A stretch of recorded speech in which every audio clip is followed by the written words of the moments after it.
जावृत्ति कल्पिता जस्य सातया तत्र जीवतु राजानः सावरोधाश्च सामात्य सपरिच्छदः रथै गजैस्तुरङ्गैश्च कोशैः सह पदातिभिः व्रजन्तु सज्जितास्तत्र ब्राह्मणाः साग्निहोत्रिणः वणिजः सह भाण्डैश्च सपन्यापन्यजीविनः राष्ट्रकर्मणे निष्णाता कुशला राजवर्त्मसु ज्योतिर्विदो नृत्यविदो दण्डनीतौ प्रवीणकः नृत्य गायन वादित्र चतुर्विधसु बुद्धयः गजबाजी नराणाञ्च भैषज्ये शास्त्र उत्तमे कुशला दृष्टकर्माणो विद्या स्वस्थादशस्वपि।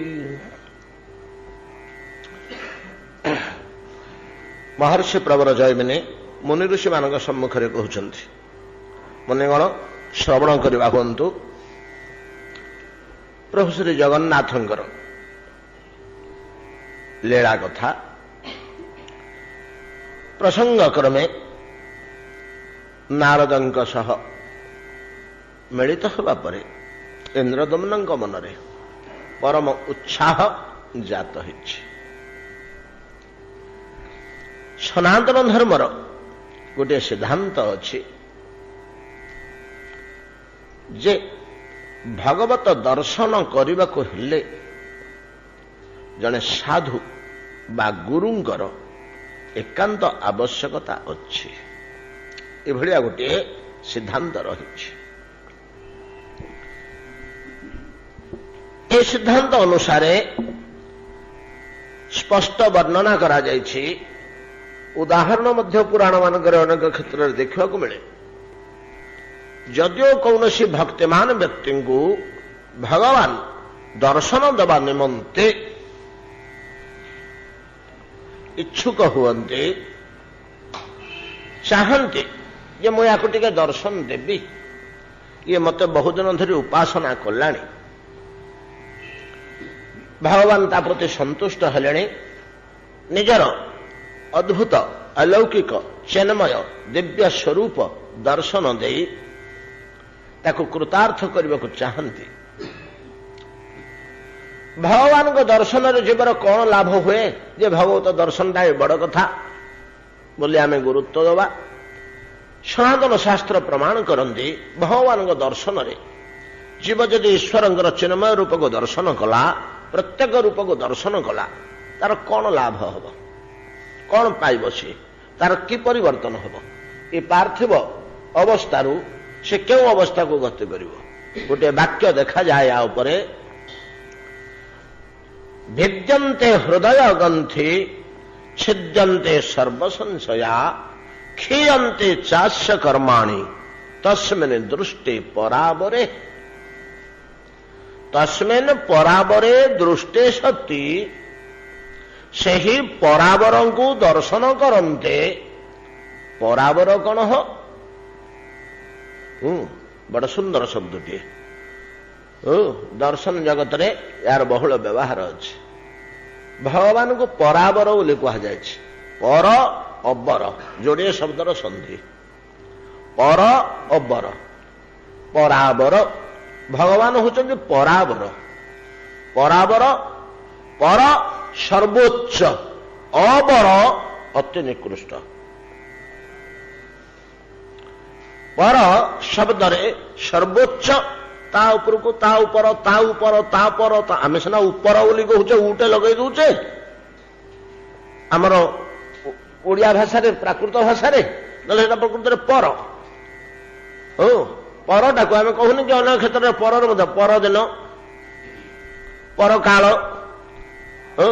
इत्यादि तो पर कहले ऊर्ध्व ऊपर सर्वोच्च चरम जा ऊपर को आउ कि अनुभव होनी अनुभव ही होनी गति करवा दूरे थाऊ दर्शन करवा दूरे थाऊ अनुभव होनी आउ कि अच्छी बोली ये सरला कि आउपर किसी ना कि जुलाई 21 तारीख पर जा उपरको आउ किछि थिला भलिया अनुभव होए ना से हला पर सर्वोच्च। जमि गीतार आम गोटे कथा कहुई पर शब्द को निर्णय कराई इंद्रियाणी परान्याहु शरीर भीतर कथा कहुई आम शरीर भीतर कथा ब्रह्मांड भीतर कथा नुह। इंद्रियाणी परान्याहु इंद्रियभ्यो परं मन मनसस्तु परा बुद्धे जो बुद्धे परतस्तु सह। शरीर भितर इंद्रिय माने होचंदी श्रेष्ठ कर्मेन्द्रिय गण ए शरीर को निर्वाह करती पांचटी कर्मेन्द्रिय से माने ही चल प्रचल कराते देहटा को। कर्मेन्द्रिय ठारू ज्ञानेन्द्रिय आउ श्रेष्ठ ज्ञानेन्द्रिय ठारू इंद्रियभ्यो परं मन ज्ञानेन्द्रिय ठारू मन रही उपरे ऊर्ध्वरे उच्चरे इंद्रियभ्यो परं मन मनसस्तु परा बुद्धि मनसटू परा ऊर्ध्वरे अच्छी उपरे अच्छी बुद्धि जह बुद्धि हे पर बुद्धि उपर को जो जिनिसटा अच्छी सेटा सर्वोच्च तापर को किसी थिला भलिया दोष नहीं। परतस्तु सह सेटा होची परतस्तु परतः तु परतस्तु सह बुद्धिर ऊर्ध्वरे जोटा अच्छे आत्मा आम आत्मा बोली कह आत्मा बोली कहूना से कहते कौटा तुम लक्ष्य कर बुद्धि उपर को कौन अच्छे सेटा हচ্ছে परतः परतः माने सर्वोच्च आउ तू एटा सुनिश्चित कथा जे बुद्धि उपर को हूँ आत्मा आत्मा उपर को शरीर भितर किसी ना शरीर कथा यहाँ पड़ी तो ठीक से भाया तापर को जदि आम निर्णय कर अनंत विश्व ब्रह्मांड सर्वोच्च सीमार जो पहुंचा सेटा हला पर सर्वोच्च अबर बर कहले उत्कृष्ट अबर कहले निकृष्ट सर्वनिकृष्ट ठारू आरंभ करी सर्व उत्कृष्ट बा सर्वोच्च पर्यंत सबुड़ाक ईश्वर स्वरूप व्यतीत किसी नुहे एक ब्रह्म द्वितीय नास्ति से होचंदी ईश्वर तस्मिन् परावरे दृष्टे सती से परावर को जे अति क्षुद्र पदार्थ तो आरंभ करी अति महान पदार्थ पर्यंत परिव्याप्त होकर रही सर्वत्र निजे ही प्रकार रूप नहीं जहा कि आपण धूलिबिंदु जलकणा पर्यंत जहा आपण देखिए तारी स्वरूप से ही तस्मिन् परावरे दृष्टे जीवर कौन लाभ है विद्यते हृदय ग्रंथि छिद्यते सर्व संशया क्षीयते चास्य कर्माणि तीन जिनस है। भिद्यते हृदय ग्रंथि कौन हो हृदय भीतर गोटे गंठी पड़ी जाइए से गंठीटा खुलुनी से गंठी खोलिबा बड़ कठिन केही जानती धरी पारती गंठीटा कौटी अच्छी अड़ुआ सूतार कौटी गोटे गंठी कौटी किमिति से गंठीटा अच्छी किमिति कौन करी खोलिब तार सत्ता आम पाऊने सेमती आम भितर गोटे ग्रंथि पड़ जाइए से गंठीटा सहजरे खोले ना कौन मोटे ही खोले ना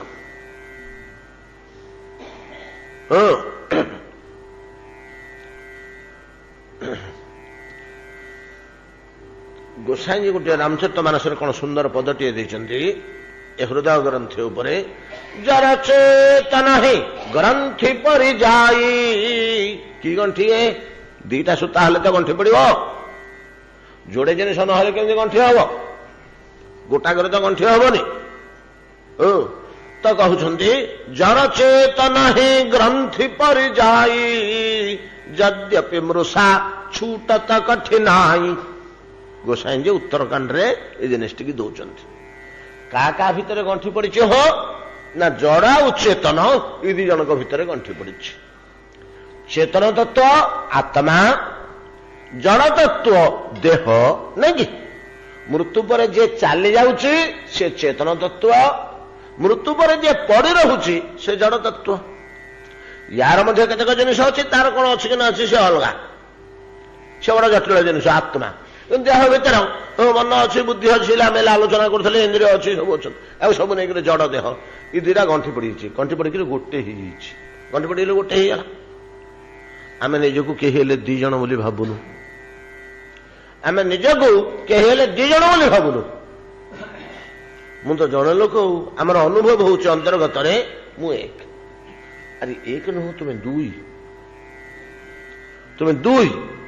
दुईटा संपूर्ण भिन्न धर्मी पदार्थ जे गोटाक सहित गोटे केबे हेले मिसिबनी पानी पत्थर एकाठी केबे हेले ताको मिसई परिबा चिनी सिना मिसई दबा लुण सिना मिसई दबा पानी दिहरे पत्थर गंडे गोड़ी गंडे आनिबा ताको जेते फेंटा फेंटी करवा से गोले हो पानी रे मिसिबो पानी पत्थर जो भिन्न धर्मी कहीं क्या सहित मिसबेनी चिरकाल अलग होकर रे पत्थर ता रास्तार सी रपरिवर्तनीय जल ता रास्तार सी रपरिवर्तनीय जलर कौन अंश पत्थर को जीवनी कि पत्थर कौन अंश जल को जीवनी भिन्न धर्मी जोड़ाक भिन्न धर्मी परस्पर भिन्न धर्मी जड़ा उचेतन से दीटा गंठी पड़ जाइए एक हो जाइए आमको इमिति बोध होइछि आमे एटा को दीटा जिनिस बोली भाबू नाहू गोटे जिनिस बोली भाबुछु मु चेतन तत्व आत्मा गोटे जड़ तत्व देह भितर पशिछि एटा मोर नथिला मु सेमिति बुलुथुली काल मते नहीं कर्म मते नहीं काल आउ कर्म सांग होई मते भिड़ी भिड़ी भिड़ी गोटे मां पेट भितर भर्ती करदेली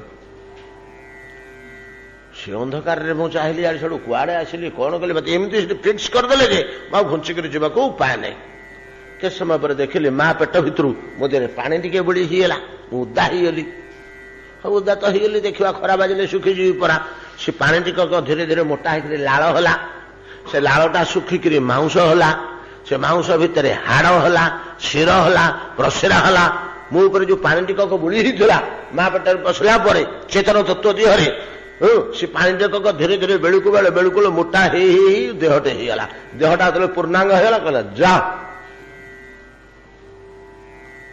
आम आसिक तो बुलुची कौन हेले का भितर तू पशु ना एमती गोटे मो पूरा डेभलप कर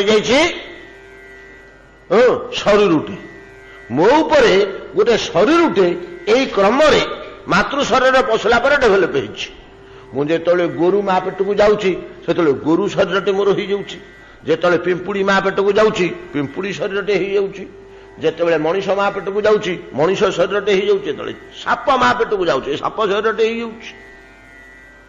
हो शरीरटा ताहले मु नुह एटा बदलुच भिन्न भिन्न जो माँ पेट को गले से मु मोर गोटे तत्व चेतन तत्व ये जड़ तत्वटा काल और कर्मर प्रभाव में जितेबाला जो पहुंचली से स्थान से गर्भर प्रभाव में मो से प्रकार गोटे जड़ शरीर छाई हो जापर मुसिक बुलुची हेले तू बर्तमान केमी बुलुचु रे ना गोटे देहटे पिंधिकी मु बुलुची जमी सुट पिंधिकी मनीष बुलुंट सुट बुट हैट टाई पकईक मनीष बुलुंट मुझे गोटे देहटे पिंधिकी बुलुची ये धारणा आमर कार हेले आसुनी जिते बुझे आम जानूचे हजार थर आमको कहुई आम हजार थर शास्त्र मानक शुणुचु अथच ये धारणा आमर आसुनी कहीं आसुनी ना गंठी बढ़ी जामती गंठी बढ़ी जे आम दुईटा गोटे जिन बुझु सीना आमको किए जन कह तुम्हें दुह आसल बोले बिगड़ा तापर मुझे जड़े अच्छा दुहे कौन कहूँ रह बस बस से मझे डिस्टर्ब करनी पचर कथा तो जड़ चेतन ही ग्रंथि पर जाई यद्यपि मृषा मृषा कहले मिथ्या कि कथा गोसाई जी कौन कहे मिछ कथा बोली यद्यपि मृषा अरे गंठी पड़ेनि रे एते कथा आम आलोचना कले गंठी पड़ी बोलिकी छिद्यते हृदय ग्रंथि शास्त्र कहते मुनि ऋषि मैंने गोसाई कौन कहते ना ना गंठी पड़नी आ गोसाई गंठी पड़ी तमर तो पड़ी बोली तुम बुझीपार ना ना कहार हेल्ले पड़नी कि कथा केमी पड़नी बोली तुम प्रमाण कौन ना विधर्मी जोड़े केमी एकाठी गंठी हुए कहूनु मत पानी पथर तू केमी मिसेबू पानी पथर केमी मिसब से अलग अलग अच्छा किए क्या सहित मिशुनी गंठी फटी किसी यद्यपि मृषा किंतु ये गंठी जदिव मिथ्या गंठी तो ये गंठी फिटिवार प्रश्न नहीं, छूट तो कठी नहीं, गंठी तो पड़ेनि आ फिटिवार नहीं कौन कहते। इस दर्शन शास्त्र गुड़ा सुई भाया दीटा एक कथा थी शीत जदि गंठी पड़ेनि आउ छूट तो कठी नहीं कौन फिटेब कमते। तात्पर्य प्रकृति में जड़ चेतन गंठी हो पार ना, दीटा भिन्न तत्व एक धर्मी हेले सीना दीटा मिशंते। आम लुहाटे साथ लुहाटे सीना वेल्डिंग करदे आ लुहा साथ काठुटे केमती वेल्डिंग करवा, लुहा साथ बरफुटे केमती वेल्डिंग करवा हम तरल कर से मिशु एकाठी। लुहा साथ वस्त्रुटे केमती वेल्डिंग करवा, ए दुटा को जोड़ी जोड़ी कौन हजब कौन हम लुहा जिनिसटा मो सार्ट रे वेल्डिंग कर दी आ खसी पड़ोनी कोठी हम भिन्न धर्म दीटा हबनी। आ तबे छूट तो कठिन नहीं बोली आप कौन कहते आउ तो पड़ी तो ना आउ फिटेवा आउ कठिन बोली कौन कहते पड़ी तो ना मोटरू पड़ी सीना ना पड़ा भड़िया विश्वास तम भितर माया सृष्टि कर दीची। एटा हूँ कथा, एटा हूँ मायार विजृंभण, मायार अघटन घटन प्रत्ययसी शक्ति। अघटन टाक घटन बोली मिथ्याटा को सत्य बोली से प्रतिभात कर छिद्यते हृदय ग्रंथि। जदि केतबेले भगवान दर्शन होगा फटकिले से अलग हो प्रभावटा छाड़ जीव। अरे चटकरी निद भांगला भाया चटकरी अनुभव रे मुझ पर्यटन भावुली मु रक्त मांसमय देह शरीर बोली मनुष्यटे बोली नहीं तो ना हंग मनुष्य न च देव यक्ष न ब्राह्मण क्षत्रिय वैश्य शूद्र न ब्रह्मचारी न गृही वनस्थ देखु न चाहंग निज बुधा। तू ताले कौन ना मु कौन कही पारुनी, मु बुझुची मु कौन मु शुद्ध बुद्ध नित्य मुक्त आत्मा बोली बुझुची किंतु आत्माटा कौन बोली मु कही पारुनी। मु से आत्मा छिद्यते हृदय ग्रंथि एटा छिड़ी जीव भगवत दर्शन रे। भगवान दर्शन पाइले जाई एटा अलगा हबो। ता पूर्वरु जेते सिद्धि जेते शास्त्र जेते साधना हेले मध्य विभु दर्शन नहला पर्यंत ब्रह्म साक्षात्कार नहला पर्यंत हो निराकार न साकार। निराकारवादी ब्रह्म दर्शन हो ना साकारवादी रामकृष्ण गोविंद जगन्नाथ नृसिंह दर्शन हो प्रत्यक्ष दर्शन हेले एटा छाड़ो ना छाड़ोनी। भिद्यते हृदय ग्रंथि छिद्यते सर्व संशय। सकल संशय भगवान का दर्शन दूर हो जाए। सकल संशय संशयर तो सीमा नहीं, संशयर सीमा अच्छी कि प्रथम संशय मु किए कौटू आसली कहीं आसी कुआड़े जीवी ये सृष्टि कौन या किए कला ये सूर्य कौटू आसला ये चंद्रमा कौटू आसला ये पानी किए तैयारी करची ये पर्वत तैयारी करची किए एटा खट्टा कहीं है एटा मिठा कहीं है। संशयर शेष सीमा नहीं, प्रत्येक वस्तु संशय अच्छी। जेकोसी विषय आमर संशय भरपूर ये गोटे संशयर भंडार आम आम मस्तिष्क गोटे संशयर भंडार। ज्ञानी लोक मैंने बहु शास्त्र अध्ययन पूर्वक बहु विचार करी गुरु सेवा करी सिद्धांत मनन करी विचार करी विमर्श करी किछिटा संशय दूर करथांदी, किछिटा संशय दूर करथांदी। से संशय जो ज्ञानी पुरुष माने संशय दूर करथांदी से संशय कि भलिया समुद्र रु बाल्टी भलिया। समुद्र रु बाल्टी पानी नहीं आसले जमी आम हाथ मुठा को पड़ी आसला पानी बाल्टी को समुद्र टा बाकी अच्छी सेमती संशय समुद्र रु सिद्ध पुरुष माने ज्ञानी माने किछि किछि संशय से दूर होता है। किंतु भगवान दर्शन जदि केतबेले हो ब्रह्म साक्षात्कार किंबा ईश्वर दर्शन तो भिद्यते हृदय ग्रंथि छिद्यते सर्व संशया। आउ कौन ना क्षीयते चाष्य कर्माणि ତାର ଜନ୍ମ ଜନ୍ମାନ୍ତରର ଆର କଳ୍ପର କଥା ଆମେ ଆଲୋଚନା କରୁଥିଲେ। ଯେତେ କର୍ମ ଥିବ ସବୁତକ କର୍ମ କ୍ଷୟ ହେଇଯିବ। ଏ ତିନିଟା କାର୍ଯ୍ୟ ହବ। ହୃଦୟ ଗ୍ରନ୍ଥି ଭିନ୍ନ ହେଇଯିବ, ସମସ୍ତ ସନ୍ଦେହ ଛିନ୍ନ ହେଇଯିବ, ସବୁ ବୁଝା ପଡିଯିବ। ଗୀତାରେ ଗୋଟିଏ ଜାଗାରେ କହିଛନ୍ତି ଭଗବାନ, ଅର୍ଜୁନ ଏ ଗୋଟାକ କଥା ଜାଣି ପକେଇଲେ, ମତେ ଜାଣି ପକେଇଲେ, ଗୋଟେ ଶ୍ଲୋକଟେ ଅଛି, ନ କିଞ୍ଚିତ ଜ୍ଞାତବ୍ୟମ୍ ଅବଶିଷ୍ୟତେ। ଆଉ ତମର ଜାଣିବାକୁ ଅବଶିଷ୍ଟ କିଛି ରହିଲାନି, ସବୁ ଜାଣି ପକେଇବ। ମତେ ଜାଣି ପକେଇଲେ ନ କିଞ୍ଚିତ ଜ୍ଞାତବ୍ୟମ୍ ଅବଶିଷ୍ୟତେ। ଅବଶିଷ୍ୟତେ ଅବଶିଷ୍ଟ ରହେ ନା, ମାନେ ସବୁ ତାକୁ ଜଣା ପଡିଯାଏ, ଆଉ ସଂଶୟ କିଛି ତାର ରହେ ନା, ସନ୍ଦେହ ଆଉ କିଛି ରହେ ନା, ଅଜ୍ଞେୟ କିଛି ରହେ ନା। ଏତିକି ଜାଣି ପକେଇଲେ, ନିଜ କଥା କହିଛନ୍ତି, ଭଗବତ କଥା କହିଛନ୍ତି, ତାଙ୍କୁ ଜାଣି ପକେଇଲେ ଜ୍ଞେୟ। ଜ୍ଞେୟ କଣ? ମୁଁ ହିଁ ଜ୍ଞେୟ। ଏ ଜଗତରେ ଜାଣିବା ଜିନିଷ କଣ ନା, ମୁଁ ହିଁ ଜ୍ଞେୟ। ମତେ ଜାଣିବ ଜ୍ଞାନ ଜ୍ଞେୟ ପରିଜ୍ଞାତା ତ୍ରିବିଧା କର୍ମ ଚୋଦନା। ଆଜ୍ଞା ଜ୍ଞେୟ କଣ ନା, ଜ୍ଞେୟ ମୁଁ। ମତେ ଜାଣି ପକେଇଲେ ସବୁ ଜାଣି ପକେଇଲ, ମତେ ନ ଜାଣିଲା ପର୍ଯ୍ୟନ୍ତ କିଛି ଜାଣିପାରିବନି। ଆଜ୍ଞା ଆପଣ ଯଦି ଟିକେ ଟିକେ ଜାଣିଥିବ, ଟିକେ ଟିକେ ଜାଣିଥିଲେ ଅନ୍ୟାନ୍ୟ ସନ୍ଦେହରୁ ମଧ୍ୟ ଟିକେ ଟିକେ କ୍ଷୟ ହେଇଥିବ, ସମୁଦ୍ରରୁ ବାଲ୍ଟି ଭଳିଆ। ମତେ ଯିଏ ଯେତିକି ପରିମାଣରେ ଜାଣିଛି ତାର ସଂଶୟ ସେଇ ହିସାବରେ କ୍ଷୟ ହେଇଛି। ବିଦ୍ୟତେ ହୃଦୟ ଗ୍ରନ୍ଥି ଛିଦ୍ୟତେ ସର୍ବ ସଂଶୟା କ୍ଷୀୟନ୍ତେ ଚାଷ କର୍ମାଣି। ଯେତେ କର୍ମ ଧାଉଛି ଧାଉ, ମୋର ଦର୍ଶନରେ ସମସ୍ତ କର୍ମ କ୍ଷୟ ହେଇଯାଏ। ତସ୍ମିନ୍ ଦୃଷ୍ଟେ ପରାବରେ। ଭଗବାନଙ୍କର ଦର୍ଶନ ଏପରି କଲ୍ୟାଣକାରୀ ଜୀବ ନିମନ୍ତେ, ଏଥିପାଇଁ ଟିକେ ଦେଖି ପକେଇବା ପାଇଁ ଲୋକେ ବ୍ୟାକୁଳ ହୁଅନ୍ତି ନା। ଆଉ କେମିତି ଟିକେ ହେଲେ ଦେଖି ପକେଇବି, କୋଉ ବାଟ ରହିଲେ ଟିକେ ଦେଖି ପକେଇବି, ହୃଦୟ ଭିତରେ ଧ୍ୟାନସ୍ଥ ଅବସ୍ଥାରେ ଦେଖି ପକେଇବି। ଯଦି ଯୋଗୀମାନେ ଦେଖୁଛନ୍ତି, କିମ୍ବା ପୂଜା ଅର୍ଚ୍ଚନା କରିକି ପ୍ରଭୁ ଛିଡା ହେବା ଉପରେ କେତେ କାନ୍ଦୁଛୁ ରେ, ଦେଖେ ଦେଖେ ମୁଁ ଏହି ଦେଖେ ମୋ ରୂପ, କୃପା କରିକି ସେ ଦେଖେଇ ଦିଅନ୍ତୁ। ତାଙ୍କୁ କାନ୍ଦି କାନ୍ଦି ତାଙ୍କ ସାମ୍ନାରେ ଫୁଲ ଚନ୍ଦନ ଦେଇ ଦେଇ ଉପାସନା କରି କରି ପ୍ରଭୁ ଦେଖାଦିଅ ହେ, ପ୍ରଭୁ ଦେଖାଦିଅ ହେ, ପ୍ରଭୁ ଦେଖାଦିଅ ହେ।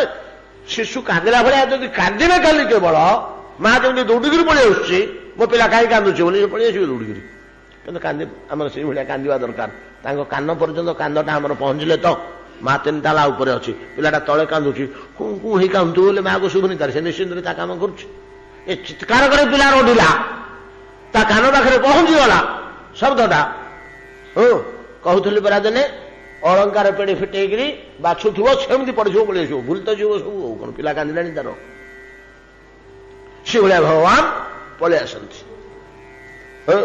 ସତ ଯେ ଯଦି କୌଣସି କ୍ଷେତ୍ରରେ ଭଗବାନ, ଆଉ ଗୋଟିଏ ସିଦ୍ଧାନ୍ତ ଗୋଟେ ଅଡୁଆ ତା ସାଥିରେ ଖଞ୍ଜିଲେ, ଭଗବାନ କାହାକୁ ଦର୍ଶନ ଦବା ପାଇଁ ନାନାବିଧ ଚେଷ୍ଟା କଲେ ମଧ୍ୟ, ଇଚ୍ଛା କଲେ ମଧ୍ୟ, ବଡ ଆଗ୍ରହ ଆଶ୍ରୟ ମୁଁ ତାକୁ ଯେମିତି ହେଲେ ଦର୍ଶନ ଦେବି, କିନ୍ତୁ ସେ ଯଦି ସାଧୁପାଦ ଆଶ୍ରୟ, ଗୁରୁପାଦ ଆଶ୍ରୟ, ଗୁରୁ ସାଧୁ ଏକା ଜିନିଷ କରିନଥାଏ, ଦର୍ଶନ ଦେଇପାରନ୍ତି ନାହିଁ। ତାଙ୍କ ପାଇଁ ଗୋଟେ ଆଇନ ଲାଗୁ ଅଛି, ଗୋଟେ ଦଫା ଅଛି ଭଗବାନଙ୍କ ପାଇଁ। ତମେ ଦର୍ଶନ ଦେଇପାରିବନି ଭକ୍ତକୁ।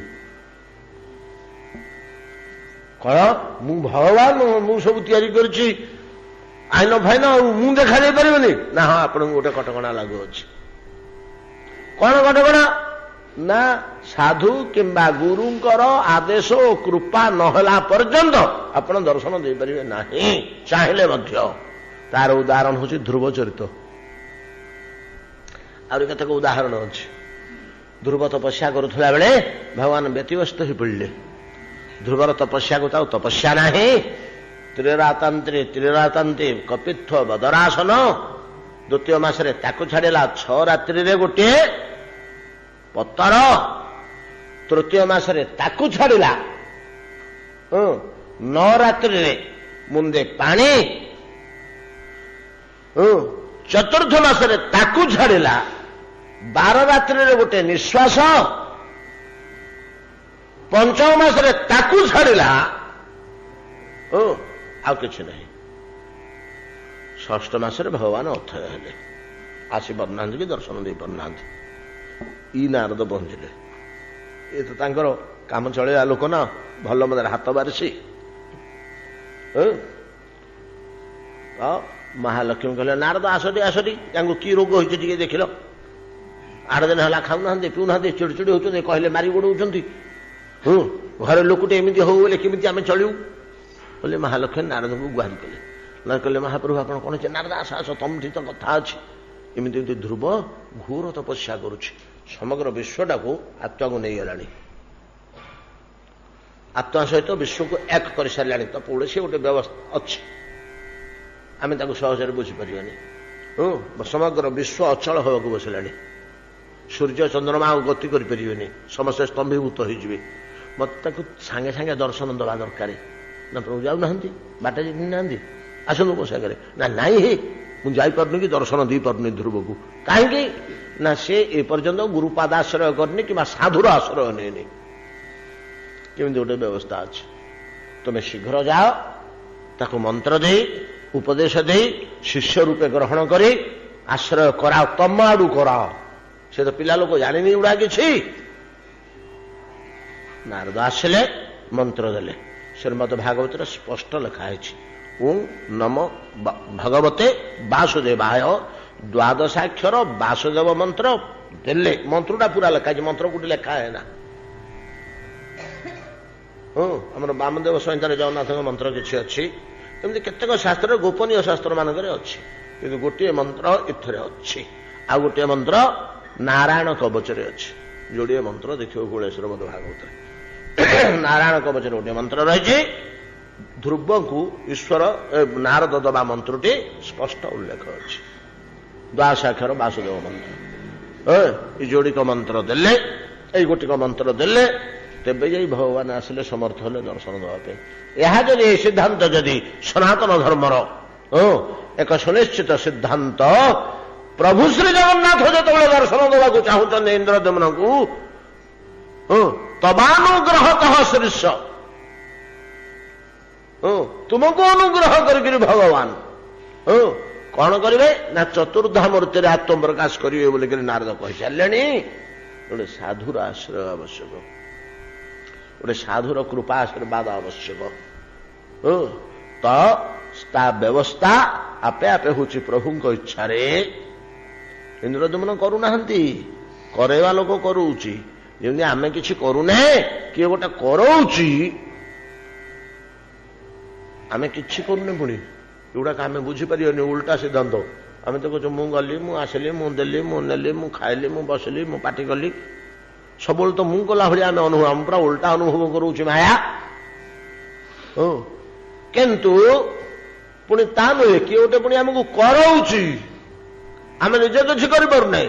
କେମିତି କରଉଛି ନା ଅନ୍ତର୍ଯାମୀ ରୂପେ ଅନ୍ତଃକରଣରେ ରହି ବୁଦ୍ଧିରେ ମନରେ ପ୍ରେରଣା ଦଉଛି। ବୁଦ୍ଧି ମନ ଇନ୍ଦ୍ରିୟକୁ କହୁଛନ୍ତି, ଇନ୍ଦ୍ରିୟ କରୁଛନ୍ତି। ଆଉ ତୁ ମୁଁ ଖାଲି ଦେଖୁଛି ଚାହୁଁଛି। ସିଦ୍ଧ ପୁରୁଷ ମାନେ ୟା ଅନୁଭବ କରନ୍ତି, ମୁଁ ନିର୍ଲିପ୍ତ। କରେଇବା ଲୋକ କରୁଛି, ଦେହ ତାର ସେ କରୁଛି, ମୋର କଣ ଅଛି, ମୁଁ ଉତ୍ତର ଭାଇ ତା ସାଥିରେ କିଛି ସମ୍ପର୍କ ନାହିଁ, ନାଇଁ କି? ହେଉଛି ସିଦ୍ଧାନ୍ତ। ସିଦ୍ଧ ପୁରୁଷ ମାନଙ୍କର ୟା ଅନୁଭବ ହୁଏ। ତେଣୁ ସବୁ କର୍ମରୁ ସେମାନେ ମୁକ୍ତ ରହିଯାନ୍ତି, କୌଣସି କର୍ମ ତାଙ୍କୁ ସ୍ପର୍ଶ କରେ ନା। ଯେତେ କାଳ ପର୍ଯ୍ୟନ୍ତ ଏଇ ଡାବରା ଜଣାଶୁଣା ଶୁଳ୍କଟା ଆମର 1000 ଥର ଆଲୋଚନା ହେଇଥିବ, ଏ 2 ମାସ 4 ମାସ ଗୀତାର ଗୁଡା ସବୁ ଚାବିକାଠି ଗୁଡାକ, ଗୋଟେ ଷ୍ଟୋର ଖୋଲିବାକୁ 10ଟା 8ଟା ଚାବି ପଡିଛି, ସବୁ ଗୋଟେ ଗୋଟେ ଚାବି। ଦର୍ଶନର ଗନ୍ତାଘର ଭଗବାନ ଥିବା ରୁମକୁ ଖୋଲିବା ପାଇଁ 10-15ଟା ଚାବି। କଣ କହିଲେ? ବଡ ସୁନ୍ଦର ଶ୍ଲୋକଟିଏ କହିଲେନି, ଅହଙ୍କାର ବିମୂଢାତ୍ମା କର୍ତ୍ତା ମାନେ ତ କର୍ମାଣୀ ସବୁ କରେ ତ୍ରିଗୁଣ, ତ୍ରିଗୁଣ ସବୁ କର୍ମ କରେ, ଅହଙ୍କାର ବିମୂଢାତ୍ମା କର୍ତ୍ତା ହଂ ଇତି ମନ୍ୟତେ।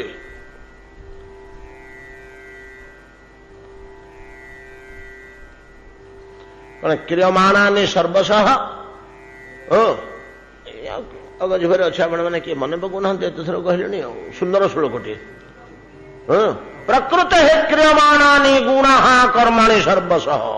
ପ୍ରକୃତ ହେ କ୍ରିୟମାଣାନି ଗୁଣାଃ, ପ୍ରକୃତି ହେ ଗୁଣାଃ, ପ୍ରକୃତିର ଗୁଣତ୍ରୟ ସବୁ କିଛି କରାଉଛନ୍ତି। ମନୁଷ୍ୟ मूढ़ मनुष्य मु करुछि कर्ता अहम कर्ता बोली मन करे भावे अहंकर्ता कर्ता हम इति मन्यते ई भलिया भावे मु करुछि बोली किंतु प्रकृतिर गुण माने कराउछन्ति प्रकृति की निर्देश दौरान परमेश्वर गुण माने धरतु यदि इंद्रिय हेले प्रकृति है मन अंतर्जामी हेले ईश्वर से कराउछन्ति अच्छा आम कहूचे ये जदि सिद्धांत है प्रभु निजे अनुग्रह कर इंद्रदमन को प्रकृत इच्छा है भगवान जे मु चतुर्धा मूर्ति प्रकाश पाइबी प्रभु चतुर्धा मूर्ति कहीं प्रकाश पाइबे आप तो जणटी होती पेट पूरी खाइबे सबूतक पुछि बाछिकी आप 4 जन हो तो 4 भाग हम जितक रंधा हो घरे कहीं 4 हेबे ना सेटा हूँ मोर रूप मान भितर सर्वोच्च स्वरूप मोर जो कला अंश सब अच्छा स्वरूप मान भितर मोर जो रूप अनंत रूप मोर तापरकू शक्तिशाली और भावशाली शक्तिर क्रम वृद्धि ओ भावर क्रम वृद्धि एमती शक्ति गोटे जगह सरीगला तापर भावर वृद्धि आउ अधिक भाव आउ अधिक भाव आउ अधिक भाव भाव बोले भगवत्ता सेटा भगवत्ता बोली कहा जाए भगवत्ता भगवत्ता आउ भगवत्ता आउ भगवत्ता आउ भगवत्ता ना स्वरूप छोट बड़ क्या आम कहीपरि कहले अपराध हम ईश्वर कोटि विचार बड़ कठिन गुरु कोटि ईश्वर कोटि के विचार करने को मना करना बोली गुरुदेव अनेक थर कहते कौटी अपराधटे हो बाक अपराध कही हेनी तेणु ईश्वर स्वरूप विचार करा जाए ना गुरु स्वरूप विचार करा जाए ना तथापि प्रयोजन अनुसार श्री गुरुदेव पादार बिंदु को आश्रय करी आम मैंने जहाँ किसी आलोचना करवा ए प्रकार विकास विकास विकास भगवत्तार अधिक विकास अधिक विकास अंतिम विकास ये स्वरूप यहाँ को भगवान दे नथिले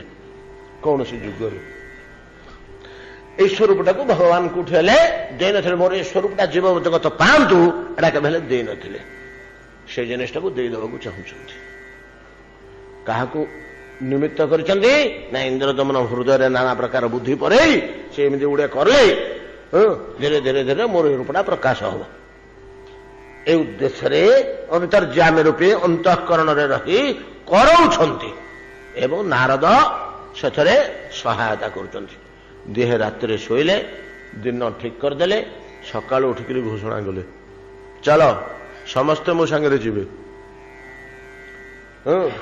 समस्ते माने सबु जातीय गोटे राजधानी मुझे निर्माण करने को चाहूँगी गोटे समाज प्रतिष्ठा करी गोटे ग्राम प्रतिष्ठा करी नगर प्रतिष्ठा करी नगर तो सब जिन दरकार सब प्रकार लोके लोके चलो केमी लक्ष लक्ष लोक चलो केमी तेणु सबु जातीय लोक मो साथ चल आम आलोचना कले किए किए जावाई महाराज निर्देश दौरान इंद्रदमन तो गज बाजी नराणांच भैषज्य शास्त्र उत्तम भैषज्य शास्त्र रे जो मैंने उत्तम व्यक्ति गज चिकित्सा गो चिकित्सा मनुष्य चिकित्सा ओ बाजी चिकित्सा अश्व चिकित्सा इधर जो मैंने धुरंधर एथर किसी लोक चलतु से वृत्ति से चलिए से बहुत घोड़ा हाथी आम रखा हम रोग बेमार हम आ चिकित्सा करेंगे आम पैसा ने चलिए असुविधा कौन अच्छी चलो आम घर द्वार जोगे देवु घर देह जोगे देवु कुशल अदृष्ट कर्माण खाली अदृष्ट कर्म कथा आलोचना करे अदृष्ट खाली अदृष्ट कथा आलोचना करने कर्म कि प्रकार सब आसूची विद्यासु अष्टादशास्वपी अष्टादश विद्या कथा मध्य आम आलोचना है अष्टादश विद्या जो जो विद्या जे निपुण ये किसी विद्वान समय आमको परामर्श दवा निमंते एमाने मध्य आम पाखे थांतु चलतु पुणी कहले उपांग विद्यासु तथा कुहकार्था कुतूहला बात साहसिकाश्चोरा तथा ने पश्यतु हरा कौन कहते ना उपांग विद्यासु तथा कुहकार्था कुतूहला लक्ष्य रखु ତତ୍କାଳୀନ ମୁନି ଋଷି ମାନେ ବା ଶାସ୍ତ୍ରଗଣ ବା ସମାଜ ସଂସ୍କାରକ ଗଣ କି ଶାସକ ଗଣ ଏମାନେ କେଡ଼େ ବାସ୍ତବବାଦୀ ଥିଲେ। ଯୋଉଟା ନିହାତି ଦରକାର ଏଟା ମନ୍ଦ ଜିନିଷଟେ ହଉ ଏଟା ରହିବ ଘରେ, ମନ୍ଦ ଜିନିଷଟେ ହେଲେ ମଧ୍ୟ ରହିବ। ଏଟା ବିଷଟା ଏଟା କିଛି କାମରେ ଆସିବନି, ଥାଉ କେତେବେଳେ କଣ ଗୋଟେ କାମରେ ଆସିବ। ସମାଜରେ ରଖୁଥିଲେ ସମାଜର ଆବଶ୍ୟକ ବୋଲି। କାହାକୁ ସବୁ ନବା ପାଇଁ କି କହୁଛନ୍ତି ନିର୍ଦ୍ଦେଶରେ ଏଇ ମାନେ ସମସ୍ତେ ଚାଲ କିଛି କିଛି କିଛି କିଛି ଏଠି ରହ, ଆଉ କିଛି କିଛି ଆମ ସାଥିରେ ଚାଲ। କିଏ କିଏ ଯିବେ ନା ଉପାଙ୍ଗ ବିଦ୍ୟାସୁ ତଥା କୁହୁକାର୍ଥା କୁତୁହଳା। ତ ଉପାଙ୍ଗ ବିଦ୍ୟା ଜଟିଳ ଜିନିଷଟେ। ଉପାଙ୍ଗ ବିଦ୍ୟା କଣ? ଅଙ୍ଗ ଉପାଙ୍ଗ, ଅଙ୍ଗ ଉପାଙ୍ଗ ଅଳ୍ପରେ କହିବା, ଏଟା ସମୟ ଲାଗିଯିବ ବେଶୀ ବୁଝେଇଲେ। ବେଦର ଅଙ୍ଗ ଅଛି, କ୍ରମ ଅଛି। ଅଙ୍ଗ କ୍ରମ ସାଙ୍ଗ ବେଦ ପଦ ଅଛି, ଅଙ୍ଗ ଅଛି, ପଦ ଅଛି, କ୍ରମ ଅଛି। ପଦ କଣ କ୍ରମ କଣ ଆମେ ବୁଝିପାରିବା ନିରୁକ୍ତ ନ ପଢିଲେ। ଅଙ୍ଗ ହଉଛି ବେଦର 6ଟା, ନାଇଁ କି? ବେଦାଙ୍ଗ ବୋଲି ତାକୁ କୁହାଯାଏ। ବେଦର 6ଟା ଅଙ୍ଗ ଅଛି, ତାକୁ ବେଦାଙ୍ଗ କୁହାଯାଏ। ଏ ବେଦାଙ୍ଗ 6ଟା କଣ କଣ? ନା ଶିକ୍ଷା, କଳ୍ପ, ଛନ୍ଦ, ନିରୁକ୍ତ, ଜ୍ୟୋତିଷ, ବ୍ୟାକରଣ। ଏଇ 6ଟା ହେଲା ବେଦର ଅଙ୍ଗ। ଏଇ 6ଟା ନ ଜାଣିଲେ ବେଦର ତାତ୍ପର୍ଯ୍ୟ ଜାଣିପାରିବନି। ପ୍ରକୃତ ମର୍ମ ଭାଗବତ ମର୍ମ ବୁଝି ହେବନି। ତତ୍ଵର ମର୍ମ ସତ୍ୟତା, ବେଦ ବାକ୍ୟ ମାନଙ୍କର ସତ୍ୟତା, ଏଇ 6ଟାରେ ଟିକେ ଟିକେ ହେଲେ ଜ୍ଞାନ ରହିବା ଦରକାର। ଯାହାର ଯେତିକି ଜ୍ଞାନ, ଅଙ୍ଗ ଗୁଡାକ ପରା ଶିକ୍ଷା, କଳ୍ପ, ଛନ୍ଦ, ନିରୁକ୍ତ, ଜ୍ୟୋତିଷ, ବ୍ୟାକରଣ। ଏଇ 6ଟା ଆଗରେ ଅଳ୍ପ ଅଳ୍ପ ଜ୍ଞାନ ରହିଲେ, ଯାହାର ଯେତିକି ଜ୍ଞାନ ଅଛି 6ଟା ଆଗରେ, ସେ ସେତିକି ବେଦାର୍ଥକୁ ଅନୁଭବ କରିବ। ବେଦାର୍ଥ ଅନୁଭବ କଲେ ଅନ୍ତଃକରଣରେ ଭଗବତ୍ତା ଅନୁଭବ ହବ, ଈଶ୍ୱର ତତ୍ଵ ଅନୁଭବ ହବ। ବେଦ ହିଁ ଈଶ୍ୱର ଅନୁଭୂତି କି ହୃଦୟରେ ଜାତ କରନ୍ତି। ବେଦାନ୍ତ ଦର୍ଶନର ତୃତୀୟ ସୂତ୍ର ହେଲା ଶାସ୍ତ୍ର ଯୋନିତ୍ୱାତ୍। ଈଶ୍ୱର କୋଉଠୁ ମିଳନ୍ତି? ଶାସ୍ତ୍ର ଯୋନିତ୍ୱାତ୍। ଆମେ ଯେମିତି ମଣିଷ ଯୋନି, ସେ ହଉଛି ରାକ୍ଷସ ଯୋନି, କିଏ ହଉଛି ଗୋ ଯୋନି, ମାନେ ଗୋରୁ ପେଟରୁ ଜାତ ହେଇଛି, ଗୋରୁ ଶରୀର। ସେମିତି ଭଗବାନ ହଉଛନ୍ତି ଶାସ୍ତ୍ର ଯୋନି, ଶାସ୍ତ୍ରରୁ ଜାତ ହୁଅନ୍ତି। ଶାସ୍ତ୍ର ଯୋନିତ୍ୱାତ୍ ଗୋଟିଏ ସୂତ୍ର ବେଦାନ୍ତ ଦର୍ଶନର। ଶାସ୍ତ୍ର ଅଧ୍ୟୟନ କଲେ, ମନନ କଲେ, ବିଚାର କଲେ ଠିକ ପଦ୍ଧତିରେ ଅନ୍ତର୍ଗତରେ ଈଶ୍ୱରାନୁଭୂତି ଜାତ ହୁଏ, ଈଶ୍ୱର ଜାତ ହୁଅନ୍ତି। ଶାସ୍ତ୍ର ଯୋନିତ୍ୱାତ୍। ତ ଏ ଶାସ୍ତ୍ର ଜାଣିବାକୁ ହେଲେ ଠିକ ଠିକ ଜାଣିବାକୁ ହବ, ନହେଲେ ଭୁଲ ଭାଲ ହେଇଗଲେ ଆଉ କୋଉଠି ଦୋଷିବ ଈଶ୍ୱର ବୋଲି। କେତେବେଳେ ବ୍ରହ୍ମା ଈଶ୍ୱର ଭଳିଆ ଦୋଷିବେ, ଶିବ ଈଶ୍ୱର ଭଳିଆ ଦୋଷିବେ, ସେ ଦୁଷୁଛନ୍ତି ଲୋକଙ୍କୁ। ସେମାନେ କହୁଛନ୍ତି ଯେ ଶିବ ହିଁ ସର୍ବସ୍ୱ, ତାଙ୍କ ଉପରକୁ ଆଉ କେହି ନାହାନ୍ତି। ପରମ ତତ୍ଵକୁ ଧରି ପାରୁନାହାନ୍ତି, ପରମ ତତ୍ଵ ପରମ ଦୁର୍ବୁଦ୍ଧ। ତେଣୁ 6ଟା ଅଙ୍ଗ ରହିଲା। ଏ 6ଟା ଅଙ୍ଗକୁ ଧରି ବେଦକୁ ଯଦି ଅଧ୍ୟୟନ କରାଯାଏ, କିଛି କିଛି କିଛି କିଛି ସଠିକ ଅନୁଭବ ହବ। ଏମିତି ଅଙ୍ଗ ରହିଲା ବେଦର, ସେମିତି ଉପବେଦ 4ଟା ଅଛି। 4 ବେଦର 4ଟା ଉପବେଦ ଅଛି, ଜାଣନ୍ତି ତ? 4ଟା ଉପବେଦ କଣ? 4 ବେଦର 4ଟା ଉପବେଦ। ଋକ୍ ସାମ ଯଜୁଃ ଅଥର୍ବ, ଇଏ ତ ହେଲା ବେଦ। ଉପବେଦ 4ଟା କଣ? ଆୟୁର୍ବେଦ, ଧନୁର୍ବେଦ, ଗାନ୍ଧର୍ବ ବେଦ, ସ୍ଥାପତ୍ୟ ବେଦ। ଏ 4ଟା ହେଲା ଉପବେଦ। ଏ ଉପବେଦ 4ଟାକୁ ବୁଝିବା ପାଇଁ ତାର ଯୋଉ ଅଙ୍ଗ ରହିଲା ସେଗୁଡାକ ହେଲା ଉପାଙ୍ଗ। ବେଦକୁ ବୁଝିବା ପାଇଁ ଅଙ୍ଗ ରହିଲା, ଅଙ୍ଗ ଜ୍ଞାନ ନଥିଲେ ବେଦ ତାତ୍ପର୍ଯ୍ୟ ବୁଝି ହବନି। କିନ୍ତୁ ଉପାଙ୍ଗ ଜ୍ଞାନ ନଥିଲେ ଉପାଙ୍ଗର ଉପବେଦ ଗୁଡାକ ସହଜରେ ବୁଝି ହବନି, କି ଧରି ହବନି, ତାର ତାତ୍ପର୍ଯ୍ୟ ମର୍ମ ବୁଝି ହବନି। ସେଗୁଡିକ ହେଲା କଣ? ଆୟୁର୍ବେଦ, ଧନୁର୍ବେଦ, ଗାନ୍ଧର୍ବ ବେଦ ଓ ସ୍ଥାପତ୍ୟ ବେଦ। ଏ 4 ଉପବେଦର ଯେ ଅଙ୍ଗ ସେଗୁଡ଼ିକ ହଉଛନ୍ତି ଉପାଙ୍ଗ। ସେଗୁଡ଼ିକ କଣ କଣ ମୁଁ କୋଉଠି କହିପାରିବିନି।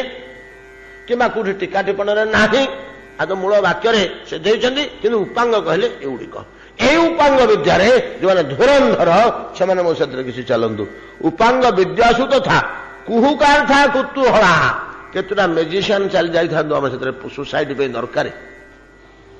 গোটে সমাজ গঠন କରିବାକୁ হলে কেতুটা কুহুকার থা কুতুহলা। কুহুকার থা বলে যে কুহুক বিদ্যা জাଣନ୍ତି, যে কুহুକ ବିଦ୍ୟା ଜାଣନ୍ତି ସେ କଣ ସେଟାକୁ କହନ୍ତି ଆମର ଏଠି ମ୍ୟାଜିକ। ଜଣେ ମ୍ୟାଜିକ ଦେଖେଇବା ଲୋକ ହଟଚମଟ, ତା ନାଁ ହଉଛି ହଟଚମଟ। ଆଗ ପୂର୍ବ ଇଏରେ ପୂର୍ବ କାଳୀୟ ଭାଷାରେ ଆମର ଉତ୍କଳୀୟ ଭାଷାରେ କଣ ଗୋଟେ ହଟଚମଟିଆ ଆସିଛି, କେତେ ହଟଚମଟ କରୁଛୁ ରେ, ବୁଢା ମାନେ ଆମକୁ ଗାଳି ଦିଅନ୍ତି ଆଗେ। ଆଉ ଏ ଯୋଉ ବଡ ବଡ ମ୍ୟାଜିସିଆନ ଆସିଲେ ବା ସବୁ ଆସିକି ଦେଖାନ୍ତି ସବୁ ନାନା ପ୍ରକାର ଯାଦୁ ବିଦ୍ୟା, ସେମାନଙ୍କୁ ହଟଚମଟ କୁହାଯାଏ। ଯାଦୁ ବିଦ୍ୟା ତାର ସାଧାରଣ ବ୍ୟବହାରଟା ହଉଛି ଯାଦୁ ବିଦ୍ୟା। ଆଉ ଏଇଟା ଗୋଟେ ଶାସ୍ତ୍ର ଆଜ୍ଞା, ତା ନାଁ କଣ ଜାଣନ୍ତି? ଭୋଜ ବିଦ୍ୟା। ଭୋଜରାଜ ଏଥିରେ ଧୁରନ୍ଧର ଥିଲେ, ତା ନାଁ ଭୋଜ ବିଦ୍ୟା। କାହିଁ ସେ ଶାସ୍ତ୍ର ଆଉ କୁଆଡେ ମିଳୁନି, କାହା ପାଖରେ ଥିବ ପରା, କିଏ ରଖିଥିବେ ସେ ଶାସ୍ତ୍ରରେ ଅଛି। କେମିତି ମ୍ୟାଜିକ ଦେଖିବେ କୁହ, ହାତ ସଫେଇ କେମିତି କଣ କଲେ ଆଗେ ଆସନ୍ତି ପରା ଏଇସବୁ ଦେଖିବା ପାଇଁ। ଆଉ ଗୋଟେ ଚକ୍ଷୁ ବନ୍ଧନ ତାର ଗୋଟେ ଅଙ୍ଗ। ଚକ୍ଷୁ ବନ୍ଧନ ହେଲେ ଆଖିଟାକୁ ଜଳକା କରିଦେବ। ସେ କଣ କୌଶଳ ଜାଣେ, ସେ ବିଦ୍ୟା ସେ ଶାସ୍ତ୍ରରେ ଅଛି, ସେଟାକୁ ପ୍ରୟୋଗ କଲେ ଚକ୍ଷୁ ବନ୍ଧନ ହବ। ଆଜ୍ଞା ଆମ୍ବଟାକୁ ଗୋଟେ ନେବ, ସେଠୁ ପୋତି ଦେବ, ପାଣି ଟିକେ ଢାଳିଦେବ, ତାର ଗଜାଟେ ବାହାରି ପଡିବ ସାଙ୍ଗେ ସାଙ୍ଗେ, ପଥର 3-4ଟା ବାହାରି ପଡିବ, ବଉଳ ପେଣ୍ଡାଟେ ହେଇଯିବ, ଆମ୍ବ ଯୋଡେ ଫଳିଯିବ, ପାଚିଯିବ, ନିଅ ଖା, 5-7ଟା ଫୋପାଡ଼ି ଦେବ ଇଆଡେ ସିଆଡେ, 10 ମିନିଟ୍ ଭିତରେ ସବୁ ଏତକ ହେଇଯିବ। ଏଟା ହଟଚମଟ, ଚକ୍ଷୁ ବନ୍ଧନ, ଏମିତି ଅନେକ ଅଙ୍ଗ ଅଛି ତାର। ଭୋଜ ବିଦ୍ୟାର ଅନେକ ଅଙ୍ଗ ଅଛି, ତେଣୁ କୁହୁକ କୁହାଯାଏ। କୁହୁକ ବିଦ୍ୟା ରାଜାମାନଙ୍କ ପାଇଁ ବହୁତ ପ୍ରୟୋଜନ ଥିଲା, ବହୁତ ପ୍ରୟୋଜନ ଥିଲା। ଆମର ତ ହେଲେ ବେଳ ନାହିଁ ସେଟା ଆଲୋଚନା କରିବାକୁ। ଆପଣମାନେ ଯେ ଉପେନ୍ଦ୍ର ଭଞ୍ଜଙ୍କର ଲାବଣ୍ୟମତୀ, କୋଟି ବ୍ରହ୍ମାଣ୍ଡ ସୁନ୍ଦରୀ କାବ୍ୟ ସବୁ ଦର୍ଶନ ପଢିଛନ୍ତି, ସେଥିରେ ଦେଖିବେ କୁହୁକର କେମିତି ପ୍ରୟୋଗ ଅଛି। ଆଚ୍ଛା,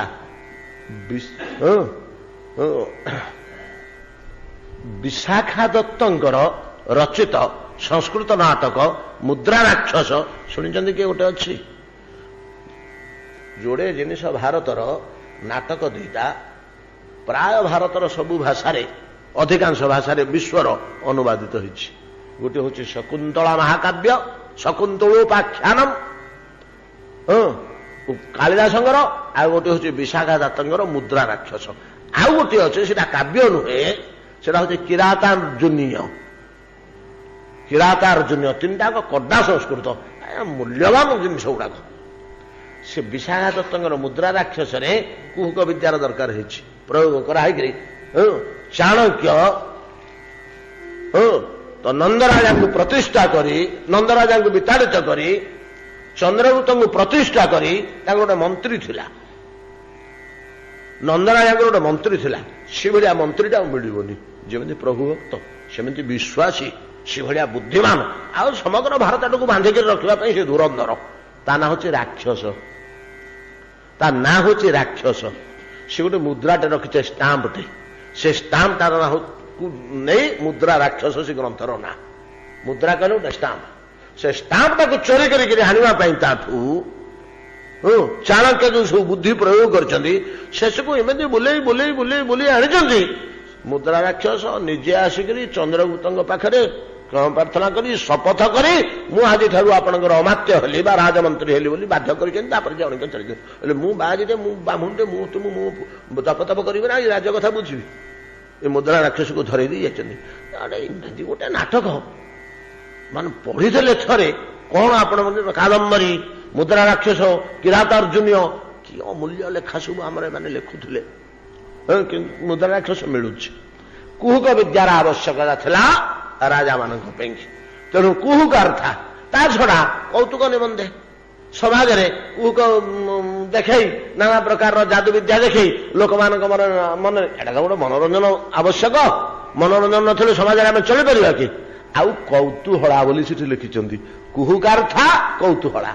ତ ଭୋଜ ବିଦ୍ୟା ବଳରେ ବା ଯାଦୁ ବିଦ୍ୟା ବଳରେ ଯୋଉମାନେ ନାନା ପ୍ରକାରର ମ୍ୟାଜିକ ଦେଖେଇ समाज को आनंदित कर मुग्ध कर रखिबे एवं प्रयोजन समय ସେମାନେ ରାଜାମାନଙ୍କର ରାଜନୈତିକ କାର୍ଯ୍ୟରେ ଉପଯୋଗ ମଧ୍ୟ ହୁଅନ୍ତି। ସେଭଳିଆ କୋଠି ଦରକାର ଅଛି, ସେଟା ହେଇଛି। କହୁଛି ପରା ମୁଦ୍ରା ରାକ୍ଷସରେ ତାର ପ୍ରୟୋଗ କରାଯାଇଛି, ତା ଦ୍ୱାରା କାର୍ଯ୍ୟ ସିଦ୍ଧି ହେଇଛି କୁହକ ବିଦ୍ୟା ଦ୍ୱାରା, ଜଣେ ମ୍ୟାଜିସିଆନ ଦ୍ୱାରା।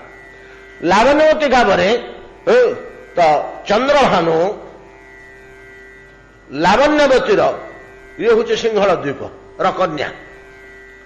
ସିଂହଳ ଦ୍ୱୀପର କନ୍ୟା ଲାବଣ୍ୟବତୀ ଚନ୍ଦ୍ରଭାନୁ ତାର ମନ ଆକୃଷ୍ଟ କରିବା ଉଦ୍ଦେଶ୍ୟରେ ଗୋଟେ କୁହୁକ ବିଦ୍ୟା ଜାଣିଥିବା ଲୋକଟାକୁ ପଠେଇଥିଲା।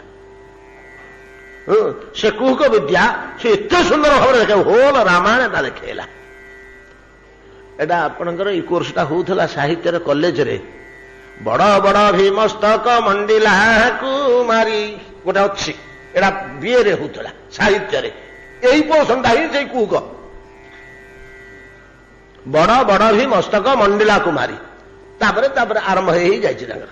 ଏଟା ଲାବଣ୍ୟବତୀ କାବ୍ୟର ଗୋଟିଏ ଛାନ୍ଦ ବିଏରେ ହଉଥିଲା ସାହିତ୍ୟରେ। ତ ସେ ରାମାୟଣଟାକୁ ପୁରା ଦେଖେଇଲା ପୁରା ରାମାୟଣଟା ସମସ୍ତେ ମୁଗ୍ଧ ହୋଇକରି ସମସ୍ତେ ଆନନ୍ଦରେ ପୁରା ରାମାୟଣ ଭଳିଆ କୁହୁକ ବିଦ୍ୟା ରୂପ ଦଉଛି।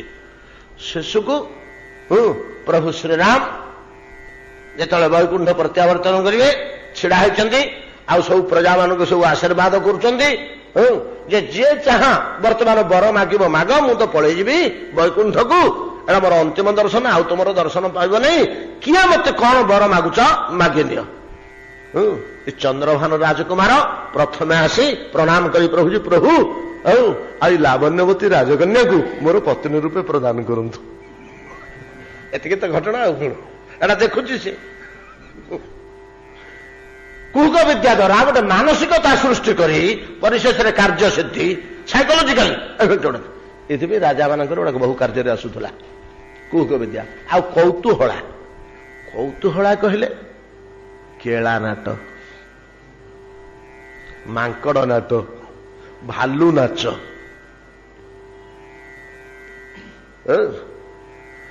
ଏଗୁଡାକ ମଧ୍ୟ ସମାଜ ପାଇଁ ଦରକାର। ସବୁ ରଖନ୍ତୁନି ଆଗେ। ଆଜିକାଲି ଆଉ ବୋଧେ ନାହିଁ, ଆଗେ ଗୋଟେ କେଳା ଉଡେ ଆସିକିରି ଖତେଇ ବିଗୁଲେଇ ହେଇକିରି ଗୋଟେ କେମିତି ଗୋଟେ ବିକୃତ ରୂପ ଦେଖିରି ବାଲି ପାଲି ଦୋଳି ଉଡେ ବୋଳି ମୁଣ୍ଡ ବତା କେଳା ସମାବସର ମାନକେ ବୁଲିକିରି ହନ୍ତିନି। ଏଟା କୌତୁହଳ ସୃଷ୍ଟି କରିବା। ଲୋକମାନେ କହିଥିଲେ ପିଲାମାନେ ଛିଡା ହେଇ ଦେଖୁଥିବେ, ଲୋକେ ଛିଡା ହେଇ ଦେଖୁଥିବେ, ଚାଉଳ ମୁଠେ ମୁଠେ ଦେଲେ ଦୋଳି ପଳେଇଲା।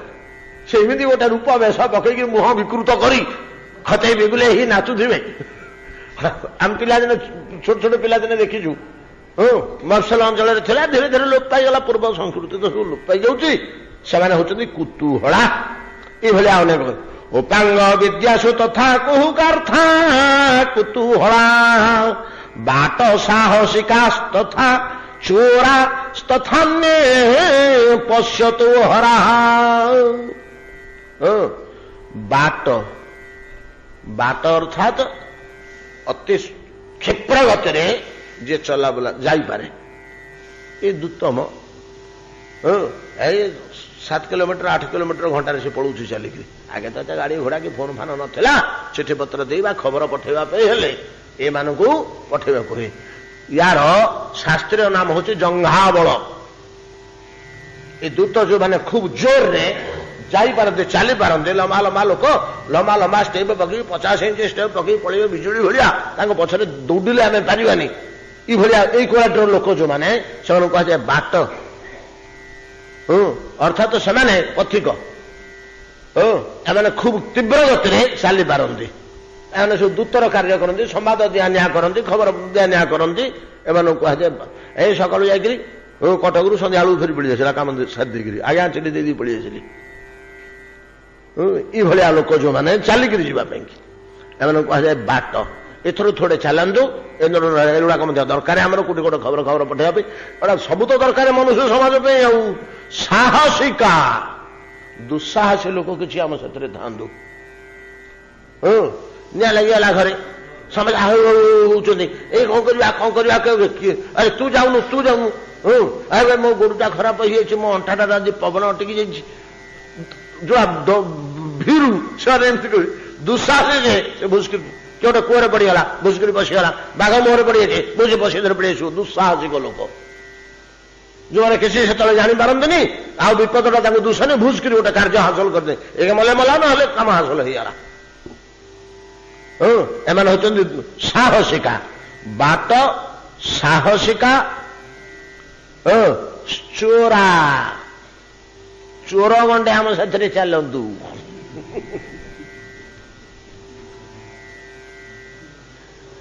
ଆପଣ ଶୁଣିଲେ ଆଶ୍ଚର୍ଯ୍ୟ ହେବେ, ମୋର ଏଲେ ମନେ ହଉନି, ପଛେ କହିବି ଯଦି ଆପଣ ଚାହିଁବେ। ଯୋଡେ ଚୌର୍ଯ୍ୟ ଶାସ୍ତ୍ର ଆମର ଅଛି, କୁଆଡେ ଲୋପ ପାଇଲାଣି, କିନ୍ତୁ ଖାଲି ନାଁ ଗୁଡାକ ଅଛି ତାର। ଯୋଡାଏ ଚୌର୍ଯ୍ୟ ଶାସ୍ତ୍ର ଅଛି। ଶାସ୍ତ୍ର ଯେମିତି ଦେଖ, କୋକ ଶାସ୍ତ୍ର ମୈଥୁନ ସମ୍ବନ୍ଧୀୟ, କାମକଳା ସମ୍ବନ୍ଧୀୟ କୋକ ଶାସ୍ତ୍ର। ଶାସ୍ତ୍ର ଯେମିତି ବ୍ୟାକରଣ ଶାସ୍ତ୍ର, ବେଦାନ୍ତ ଶାସ୍ତ୍ର, ଏଗୁଡ଼ା ଶାସ୍ତ୍ର। ଚୌର୍ଯ୍ୟ ଶାସ୍ତ୍ର ଯୋଡେ। ଆଉ ସେ ଋଷିଙ୍କର ନାଁ ଜଣଙ୍କର ମତେ ଜଣା, ଆଉ ଜଣ କହିଲେ ମୋ ମନେ ପଡୁନି, ଏବେ ଦେଖିଲେ କୋଉଠି ଟିପିଥିବି ବାହାରିବ। ଏଗୁଡାକ ଆଲୋଚନା ହଉନି, ଭୁଲି ହେଇଯାଉଛି, ମନେ ପଡୁନି। ଜଣେ ଋଷିଙ୍କର ନାମ ମଧ୍ୟ ଅଛି, ଯେ ଲେଖକ ସେ ଚୌର୍ଯ୍ୟ ଶାସ୍ତ୍ର ରଚନା କରିଛି। ଚୌର୍ଯ୍ୟ ଶାସ୍ତ୍ର ଚୋରି କରିବା ଟେକ୍ନିକ, ଏଟା ସମାଜ ପାଇଁ ଆବଶ୍ୟକ। ସାହିରେ ଯଦି ଗୋଟେ ଯୋଡେ ଚୋର ନଥିବେ, ମଠ ଭିତରେ ଗୋଟେ ଯୋଡେ ଚୋର ଥିଲେ, ଆମର ଯୋଉ ଆନନ୍ଦ ଗୋଟେ ଯୋଡେ ଚୋର ଥିଲା, 6 ମାସ ଆମକୁ ସେ ଡାକିଦେଲା, ତାକୁ ଶେଷକୁ ଆମେ ଧରିକି ତାକୁ ତଡ଼ିଦେଲୁ। 1000 ଟଙ୍କା ମୋଠୁ ଆମର କାଶି ଟହଲିଆ ନେଲା, ଘରେ ଥୋଇଦେଲା। ଘରେ ଥୋଇ ଦେଇକିରି ଘରଟେ ଚାଇ ପକେଇକି ଆସିଲା, ବାସନ ବାଜିଲା। 10 ମିନିଟ୍ ପରେ ଆସିକିରି ମତେ କହୁଛି, ମହାରାଜ ସେଇ ପେଢିରେ ଥୋଇଲି, ଗୋଟିଏ ପଇସା ନାହିଁ। କି ଆଶ୍ଚର୍ଯ୍ୟ କଥା, କୁଆଡେ ହେଇଗଲା। କହିଲି ର ଚୋର ସିନା ନେଇଛି, ମୁଁ ତ ପୁଲିସ ଅଛି, ଦେଖାଯାଉ କଣ ହଉଛି। ମୋର ଅନୁସନ୍ଧାନ, ମୁଁ ମୋର କ୍ରିୟା 10 ମିନିଟ୍ ଭିତରେ କରିବ। ଲୋକଟା 1000 ଟଙ୍କା ନେଇଛି, ଟହଲିଆ କାମ କରୁଛି, ବର୍ଷ ଠାକୁରଙ୍କ ବାସନ ମାରୁଛି। କାଶିକି ଆପଣମାନେ ଜାଣିଥିବେ, ବୁଢା କାଶି ଯେ ଚାଲିଗଲାଣି। ତ ଧରିଲୁ ଶେଷକୁ। ସେ ଚଣ୍ଡାଳ କଣ କରିଛି, ତାର ଝରକା ର ଗୋଟେ ଛଡ଼ ବଙ୍କା କରିକି ତାକୁ ବାହାର କରି ସେ ଭିତରେ ପଶି ପଇସାଟି ନେଇ ଆଉ ଥରେ ଛଡୁ ଟିକେ ଖଞ୍ଜି ତାକୁ ସିଧା କରିଦେଇକି ପଳେଇଛି। ତାକୁ ସେ ଭିତର ଘର ଆଡେ ଗୋଟେ ନେଲି, ପୋଲିସ ଆପ୍ଲାଇ କରିକିରି ସବୁ କଥା ତାଠୁ ବାହାର କଲି, ଟଙ୍କା ମଧ୍ୟ ବାହାର କଲି। ପଥର ତଳେ ଲୁଚେଇକିରି ଗୋଟେ ସରାରେ ଥୋଇଛି, ଆଉ ଗୋଟେ ସରା ଘୋଡେଇଛି, ତାପରେ ପଥର ଅଳିଆ ଗଦାରେ ରଖିଦେଇଛି, ବାହାର କଲା। ତ ଏଇଭଳିଆ ତ ଦରକାର ହଉଛି ସମାଜ ପାଇଁ। ଚୋର କଣ ପାଇଁ ଆବଶ୍ୟକ? ଚୌର୍ଯ୍ୟ ଶାସ୍ତ୍ର କାହିଁ ଅଛି? ଏଟା ରାଜନୀତିର ଅଙ୍ଗ। ରାଜନୀତିର ଗୋଟେ ଅଙ୍ଗ ହଉଛି କୂଟନୀତି। କୂଟନୀତି ପାଇଁ ଚୋର ଦରକାର। କୌଣସି ବସ୍ତୁ, ଏ ଯୋଉ ବିଶାଖା ଦତ୍ତ କହୁଛି, ଏ ଯୋଉ କୁହୁକ ବିଦ୍ୟା, ଏଇଠି ଚୋରର ଆବଶ୍ୟକତା ଅଛି। ସେ ଯୋଡେ ପଠେଇଛନ୍ତି ଚାଣିକ୍ୟ, ଗୋଟେ ମହାଚୋର ଆଉ ଗୋଟେ କୁହୁକ ବିଦ୍ୟା। ସେ ଦାଣ୍ଡରେ ଏମିତି ବିଚିତ୍ର କୁହୁକ ବିଦ୍ୟା ଦେଖେଇଲା ଯେ ଘର ଦ୍ୱାର ଛାଡି ସବୁ ଲୋକେ ସେଠି ବହୁଳ ହେଇକରି ଦେଖୁଛନ୍ତି। ସେ ଭିତରେ ଚୋର ଯାଇକରି ସେ ଜିନିଷଟା ନେଇ ମୁଦ୍ରାଟା ନେଇକରି ପଳେଇଲା।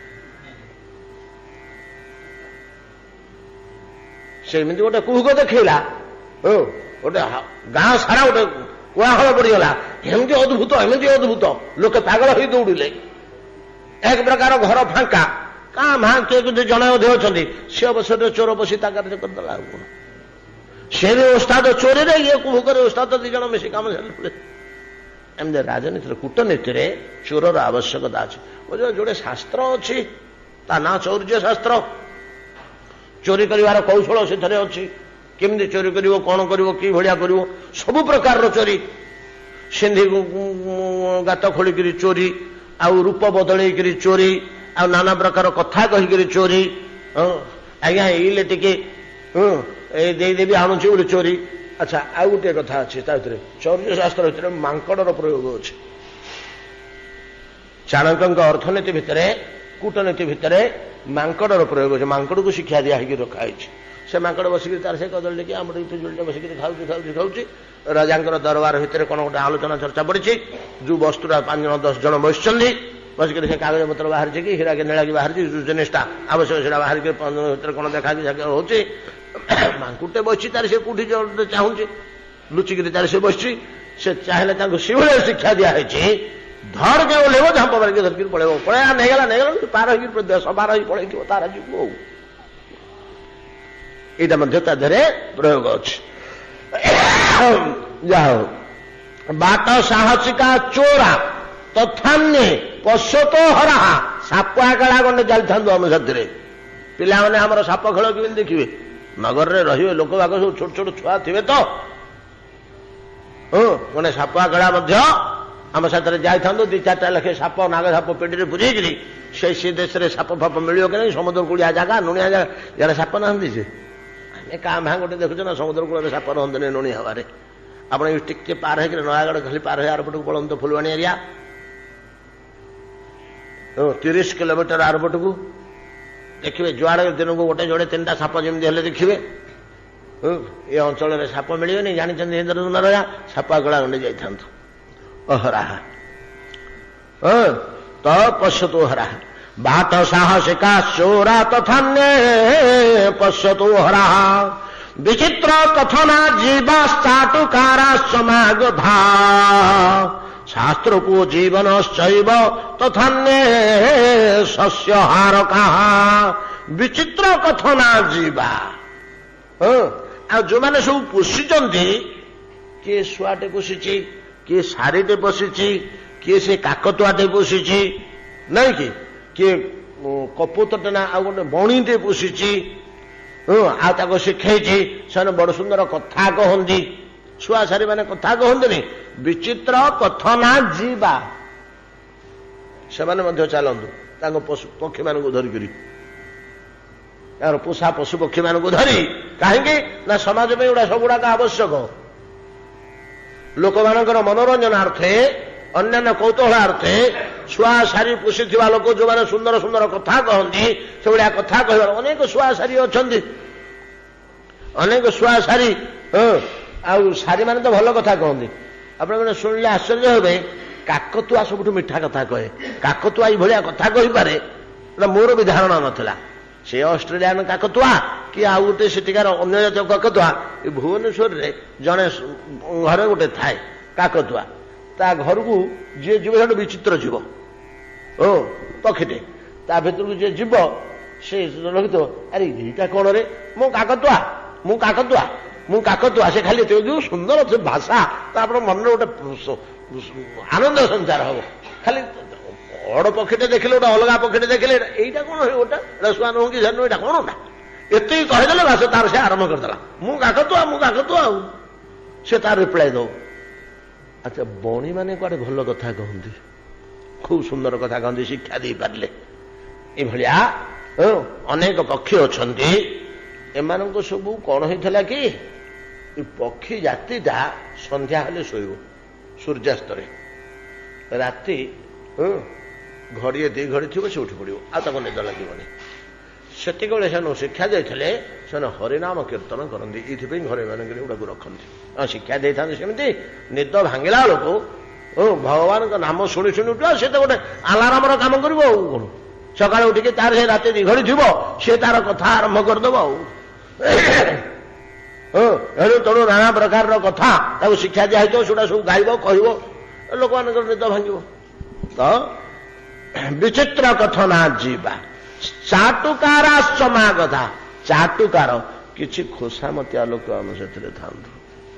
ଗୋଟେ ଖୋସାମତିଆ ଲୋକ ଆଜ୍ଞା ଆପଣ ହଜୁର କରି ଟଙ୍କା 5ଟା 10ଟା ପେଇ ବୋଲିକିରି ଦେଖୁଛନ୍ତି। କାହିଁକି ନା ଇଏ ମଧ୍ୟ ଗୋଟେ ଆନନ୍ଦ। କାହିଁକିନା ପ୍ରତ୍ୟେକ ମନୁଷ୍ୟ ଚାହେଁ ମତେ ସମ୍ମାନ ମିଳୁ। ଏଇ ଚାଟୁକାର ଆଜ୍ଞା ଆପଣ ଏଡ଼େ ବଡ଼ ଲୋକ ଆପଣ ମହାଦାନୀ ଆପଣ ଏମିତି କରୁଥିଲେ ଶୁଣିଥିଲେ ଆପଣଙ୍କ ବାପା ଏମିତି ଥିଲେ ଆପଣଙ୍କ ଗୋସାଇଁ ବାପା ଏମିତି ଥିଲେ ଆଜ୍ଞା ଆପଣଙ୍କ ବଂଶ କଥା କଣ କହିବି। ଖୋସାମତିଆ ଲୋକ ଚାଟୁକାରା ଗଣ୍ଡେ ଥାନ୍ତୁ ଆମ ସାଥିରେ। ସେଗୁଡ଼ା ମଧ୍ୟ ଦରକାର ରାଜଦରବାର ପାଇଁକି ଆଉ ସମାଜ ପାଇଁକି। ଖୋସାମତିଆ ଲୋକ ଯଦି ଗାଁରେ ଯୋଡ଼େ 3ଟା ନଥିବେ କାହାକୁ ନେଇକରି କାର୍ଯ୍ୟକଳାପ ନେଇ ଆମେ ହସ ଖୁସି ଆଲୋଚନା କରିବା ସମୟ କେମିତି ବିତେଇବା ସେ ଗଣ୍ଡେ ଥାନ୍ତୁ। ବାଟ ସାହସ ବିଚିତ୍ର କଥନା ଯିବା ଚାଟୁକାରାଶ୍ଚ ମାଗଧା।